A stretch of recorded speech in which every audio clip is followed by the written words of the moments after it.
अल्हम्दुलिल्लाहि रब्बिल आलमीन वस्सलातु वस्सलामु अला अशरफिल अंबिया वल मुरसलीन अम्मा बादु फ़अऊज़ु बिल्लाहि मिनश शैतानिर रजीम बिस्मिल्लाहिर रहमानिर रहीम इन्नल्लाह व मलाइकतहु युसल्लूना अलन नबी या अय्युहल्लज़ीना आमनू सल्लु अलैहि वसल्लिमू तस्लीमा। सारे ज़रा मोहब्बत से दुरूद पाक पढ़ेंगे।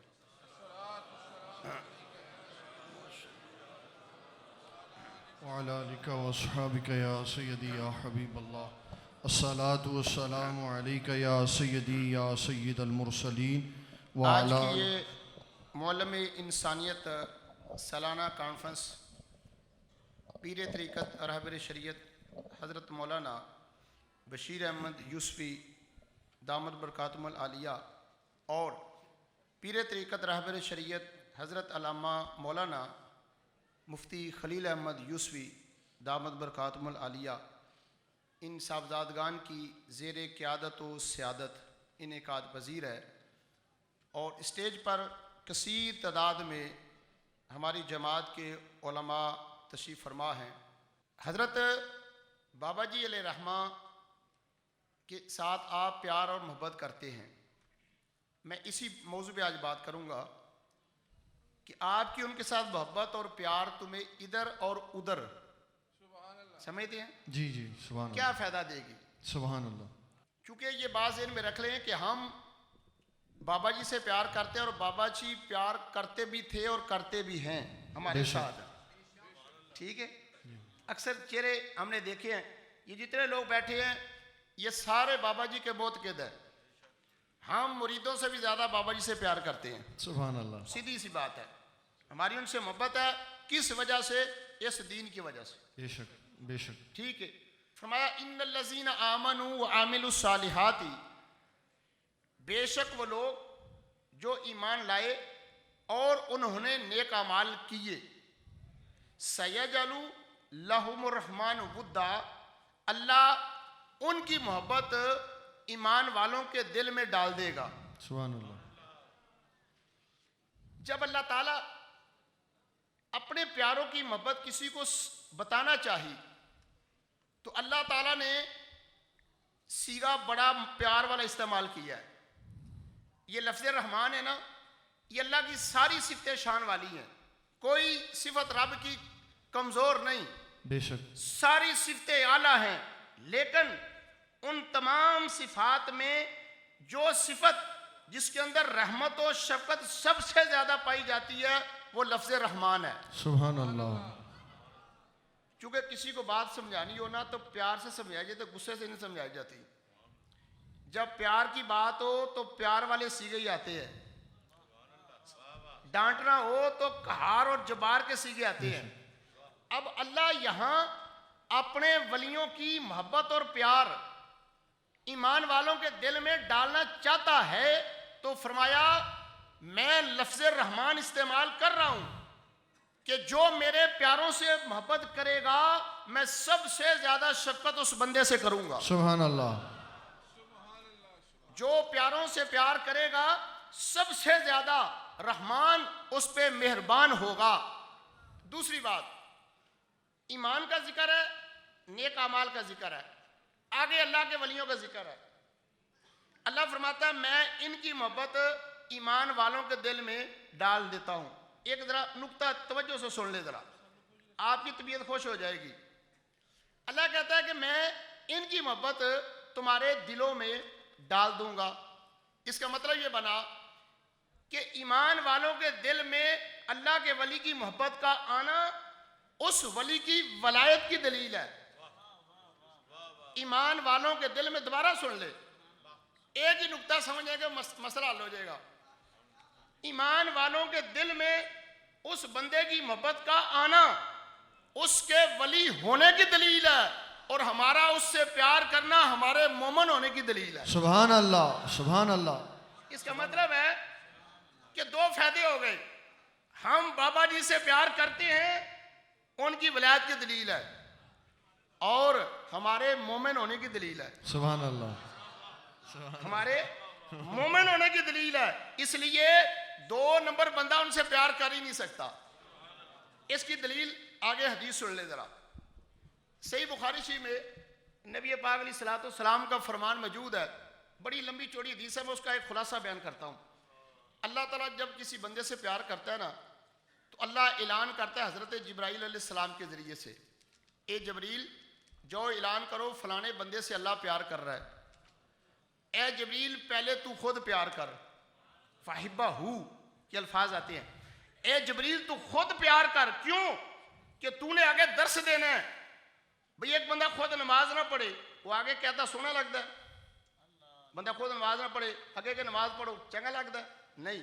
अल्लाह फरमाया जबरील तू फरिश्तों का सरदार है, जैसे नबियों में हमारे नबी का मकाम है, उसी तरह फरिश्तों में सबसे बड़ा मकाम सैयदना जिब्राईल अलैहिस्सलाम का मकाम है। अल्लाह अपने प्यारे की मोहब्बत कहां से शुरू कर रहा है? अपनी जात से। फिर जिब्रील के जरिए आया, जिब्रील तू पहले खुद प्यार कर और फिर आसमान में ऐलान कर, सारे आसमान वाले प्यार करें। क्यों? इसलिए जमीन में अल्लाह ने ऐलान पहले क्यों नहीं कराया? इसलिए कि 2 नंबर बंदा आसमान में रहता ही कोई नहीं। सुभान अल्लाह। 2 नंबर इधर रहते हैं जमीन में, आसमान में सारे ही 1 नंबर है, साफ सुथरे हैं। तो रब इब्तदा उस चीज से कर रहा है कि मेरे ये प्यारे हैं, मेरे लिए इन्होंने सर्दी गर्मी की परवाह किए बगैर ये नमाजें पढ़ते रहे, शरीयत की पाबंदी करते रहे, पाबंदी कराते रहे। अब इनकी प्यार मोहब्बत की बात आई है तो रब फरमाता को नरम तो नहीं मसला होगा ना, फिर मसला तो अलग ही होगा। फरमाया आसमान वालों तुम प्यार करो, लेकिन जमीन वालों को अल्लाह ने प्यार का कहा नहीं। आगे हदीस आती है उसमें लफ्ज़ है सुम्मा युदउल कबूल फिल अर्द, अल्लाह उस मोहब्बत को जमीन में रख देता है। बेशक अल्लाह उनकी मोहब्बत को जमीन में रख देता है। दुकान से सौदा लेना हो, जेब च पैसे हों तो सौदा मिलता है ना जी, तो जेब खाली होवे थे। अल्लाह ने उनकी मोहब्बत को जमीन में रख दिया। फरमाया जिसके पास ईमान की दौलत है इनकी मोहब्बत का सौदा कर ले, बाकियों को नहीं मिलेगी। अल्लाह अकबर। सुम्मा योदहु लहुल कबूल फिल अर्द, उनकी मोहब्बत को जमीन में रखा जाता है और फिर कहा जाता है कि जिसके पास ईमान की दौलत है उनकी मोहब्बत को खरीदे, और जिसके दिल में ईमान होता है फिर उनकी मोहब्बत को खरीदता है और फिर वो राह रास्ते पे आ जाता है। इसीलिए हम बाबा जी से प्यार करते हैं कि उन्होंने सारी जिंदगी अपने नबी की मोहब्बत का दर्श दिया है। सुभान अल्लाह सुभान अल्लाह सुभान अल्लाह। इमाम नसाई ने बाबो ज़ियादतुल ईमान के अंदर हदीस पाक नकल की है। ये मैंने अर्ज किया था कि 2 बातें अर्ज करनी है, दुनिया में इनसे मोहब्बत का फ़ायदा और आखिरत में फ़ायदा। इस पे बड़ी हदीसें हैं कि बंदा बेईमान नहीं होता, इनसे प्यार करने वाला बंदा बेईमान नहीं होता, गुनाहगार हो सकता है, और गुनाहगार जो होता है उसकी सुन लिया अब क्या शान है। जो गुनाहगार बेलफर्ज हो ही गया, होना नहीं, अगर हो गया लेकिन इनका प्यार दिल में लेकर गया कब्र में, तो नबी अलैहिस्सलाम फरमाते हैं क़यामत के दिन एक अल्लाह का नेक बंदा अपने मोहब्बत करने वाले के लिए इतना झगड़ेगा, हो सकता है दुनिया में इतना उसने कभी झगड़ा ना किया हो, लेकिन उधर झगड़ेगा। कैसे? आप सुने, अल्लाह हिसाब किताब करेगा। हदीस निसाई शरीफ जिल्द सानी के अंदर मौजूद है, पक्की हदीस है, कमजोर नहीं। चूंकि इल्मी आस्थाना है, मुफ्ती खलील साहब हमारे बुजुर्ग हैं बैठे हुए हैं, ये भी आपको हवाला दे देंगे, ठीक? यहाँ भागेगा कोई नहीं बंदा। अब सुने जी हदीस ईमान फरोज, जन्नती जन्नत में चले गए, दोस्त की दोजख में चले गए। अब जन्नत वाले जन्नत में जाकर आराम से नहीं बैठे, हालांकि जगह आराम वाली है, लेकिन वो बैठे नहीं आराम से। क्यों? वो कहेंगे कानू युसल्लू ना माना, यहुज्जू ना माना, यसूमू ना माना, अदखलतहुमुन नारा। वो जन्नत में जाकर पता क्या कहेंगे? या अल्लाह तूने हमें भेज दिया जन्नत में और हमारे फलाने फलाने यार मोहब्बत करने वाले चले गए दोजख में, हम इकट्ठी नमाज पढ़ने जाते थे। अल्लाह अकबर। देखो नमाज का जिक्र आया है हदीस में, कानू यसल्लू ना माना, हम इकट्ठे नमाज पढ़ते थे, हम इकट्ठे रोजे रखते थे, हमने इकट्ठे हज उम्रे किए हैं, हम इकट्ठी नेकियां करते थे और बुजुर्गों के उर्सों में इकट्ठे जाते थे। ठीक, उनको तूने भेज दिया दोजख में और हमें भेज दिया जन्नत में। या अल्लाह हम राजी नहीं जब तक वो जन्नत में ना आएंगे। अब जुमले सुने जरा, हुजूर ने क्या फरमाया। अल्लाह फरमाएगा इज़हबू फअखरिजू मन अरफ्तुम। अल्लाह फरमाएगा तुम खुद जाओ, जिस जिसको पहचानते हो जन्नत में ले आओ। सुभान अल्लाह, सुभान अल्लाह, ठीक। सुभान अल्लाह। अब सवाल है, पहले तो बख्शिश का म्यार और था। पहले तो बख्शिश का म्यार क्या था कि जिसकी नेकियां ज्यादा हैं वो जन्नत में आ जाए। तो जो है जी, पहले बख्शिश का म्यार था कि जिसकी नेकियां ज्यादा है वो जन्नत में आ जाए, जिसकी कम है दोजख में चला जाए। लेकिन अब रब ने अपने प्यारों की खातर म्यार बदल दिया। अल्लाह। पहले म्यार था जिसकी नेकियां ज्यादा वो जन्नत में आए। अब म्यार क्या है? फरमाया मन अरफ्तुम, ऐ मेरे प्यारे दोजख में जिस जिसको पहचानता है ले आ, आज तुझे इख्तियार है। क्या वो अल्लाह का वली जन्नत को छोड़कर दोजख के अंदर जाएगा? अब अल्लाह तो कहता तुम खुद जाओ, खुद निकालो। अब जन्नत कहाँ है? 7 आसमानों से ऊपर, दोजख है 7 जमीनों से नीचे। बड़ा लंबा चौड़ा सफर है। अब है कि क्या वो बंदा जन्नत को छोड़कर दोजख में जाएगा? और ये मसला तो क्लियर है कि जन्नती दोजख में नहीं जाएगा। दोस्त की जन्नत में आ सकता है लेकिन जन्नती दोजख में नहीं जाएगा। तो अल्लाह तो कह रहा तुम खुद जाओ, खुद निकालो। अब अल्लाह ताला अपने वलियों का इख्तियार बता रहा है कि तुम खुद जाओ, खुद निकालो। अब सुनिए जरा कि अल्लाह का वली क्या दोजख में जाकर निकालेगा या कोई और तरीका इस्तेमाल करेगा?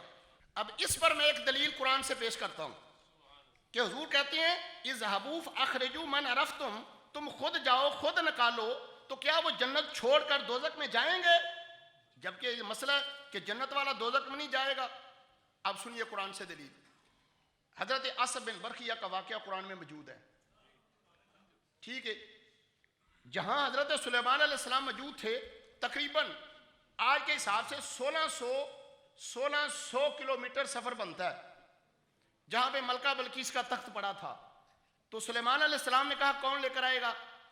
बड़ी एक लंबी बात है। आखिर में आसिफ बिन बरखिया ने कहा मैं लेकर आऊंगा। कितनी देर में? फरमाया कबल अय्यक्तदाली का तरफुक, आंख झपकने से पहले। एक वक्त का म्यार होता है, एक वक्त का वक्त एक वक्त है, लेकिन यहां वक्त भी खत्म कर दिया वली ने। अल्लाह। आंख झपकने से पहले क्या टाइम है जी? कितना टाइम लगता है? कोई टाइम नहीं। टाइम ही नहीं। टाइम होता तो टाइम की बात है, जब वलियों की करामत और इज्जत का मसला हो फिर टाइम भी रुक जाते हैं। फरमाया आंख झपकने से पहले मलका का तख्त लेकर आऊंगा। और फिर वो लेकर आए, दावा किया, उसको साबित किया। अल्लाह के बंदो जरा गौर करो, एक आसिफ बिन बरखिया सुलेमान अलैहिस्सलाम की उम्मत का वली मलका का तख्त ला सकता है, तो नबी अलैहिस्सलाम की उम्मत का वली जन्नत में बैठकर अपनी ताकत से जहन्नम वाले को जन्नत में ले जाएगा। सुभान अल्लाह, सुभान अल्लाह। इस हदीस का ये मतलब है। फरमाया इज़हबू फअखरिजू मन अरफ्तुम, म्यारे बख्श तब्दील कर दिया। पहले गुनाह ज्यादा थे तो दोजख में, फरमाया जिस जिसको पहचानते हो जाओ ले आओ। वो आएंगे नहीं, रूहानी ताकत से पहचानेंगे और उनको जन्नत में ले जाएंगे। इसलिए हम आपसे कहते हैं अपने बुजुर्गों को, उलमा को मुंह बखांदे रहा करो। क्यों जी? अपना चेहरा ना दिखाते रहा करो, तो उन्होंने मुलाकात करते रहा करो, काम आएगी।